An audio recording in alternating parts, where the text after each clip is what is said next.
Explosions lit up the skies above Ukraine once again last night, marking yet another chapter in a war that seems to have no end.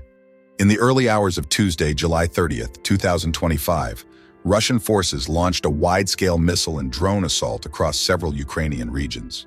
The attacks, which started around 2 a.m. local time, struck infrastructure in central and eastern Ukraine, including the Dnipropetrovsk, Poltava, and Kiev regions. Ukrainian air defense systems intercepted most of the missiles and drones, but some found their mark, causing fires, injuries, and significant damage to energy facilities. But what made this attack particularly striking was not just its intensity, it was its timing. The Russian offensive came less than 24 hours after Ukraine carried out a rare and daring strike deep into Russian territory. On the morning of July 29th, a Ukrainian drone strike hit military and logistical targets near the city of Salsk, in Russia's Rostov region. The area, located more than 100 kilometers from the Ukrainian border, hosts a major railway junction and military storage facilities. According to local Russian sources, several explosions rocked the city, causing panic among residents and disrupting rail traffic.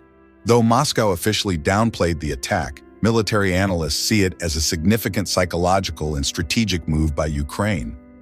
While Ukraine's drone campaign in Russia has intensified over the past year, the strike on Salsk was notable for its precision and depth. It signaled Kyiv's growing capacity to reach beyond frontline regions and target critical infrastructure that supports the Russian war machine. Ukrainian officials did not formally claim responsibility, but a senior defense source told international media that the operation was conducted using domestically produced long-range drones. Back in Ukraine, the aftermath of last night's Russian attack was grim. Emergency services battled flames for hours as thick black smoke billowed over Dnipro and Kremenchuk. Power outages were reported in multiple areas. In Kyiv, several residents were injured after debris from an intercepted drone fell onto a residential neighborhood. In Poltava, emergency crews worked through the night to restore damaged transformers and electrical substations. The Ukrainian Air Force later confirmed that Russia had used a mix of cruise missiles, ballistic missiles, and Iranian-made Shade drones. In total, over 40 air threats were detected, with most successfully intercepted by Ukrainian forces. Still, the sheer volume of the attack caused strain on air defense systems, and several hits were recorded. This tit-for-tat escalation reflects the broader trajectory of the war in 2025. With the front lines largely static in the east and south, both sides have turned to long-range strikes to break the deadlock.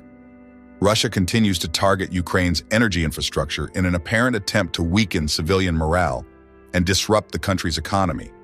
Meanwhile, Ukraine is pushing the war back into Russian territory, demonstrating that Moscow cannot wage war with impunity without feeling its own soil tremble. Military observers are calling this week's events a turning point in the tempo of the war. What we're seeing is a shift in strategic messaging, explains Pavel Klimenko, a defense analyst based in Warsaw. Ukraine is no longer simply reacting. It is shaping the battlefield in Russia's rear. And Russia is responding with brute force to remind Ukraine of its firepower. The stakes are rising. The psychological aspect of these attacks is not to be underestimated. For Russian citizens in Salsk, the explosion shattered the illusion of safety. For Ukrainians, the nightly air raid sirens and the roar of air defenses are part of daily life. But each new strike chips away at a fragile sense of stability. Ukrainian President Volodymyr Zelensky responded this morning with a calm but firm message. Russia continues its war of terror against our people, but we will respond precisely and justly. Our sky will not be theirs to command. Meanwhile, in Moscow, the Kremlin's official statement characterized Ukraine's drone strike as a desperate act of provocation and vowed that all threats to our national territory will be punished. International reactions were swift. NATO Secretary General Jens Stoltenberg reiterated the alliance's support for Ukraine, stating that Ukraine has the right to defend itself, including striking military targets beyond its borders. In contrast, the Chinese Foreign Ministry called for restraint on both sides and renewed calls for peace talks.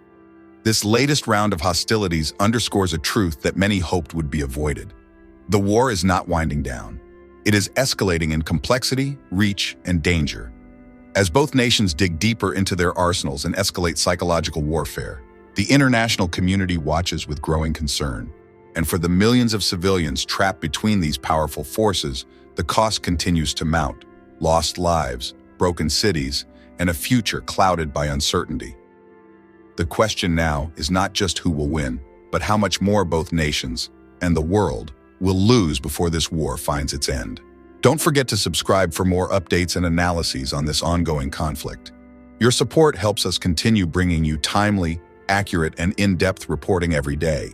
If you found this report informative, hit the subscribe button and activate the notification bell so you never miss an update on global conflicts and geopolitical shifts.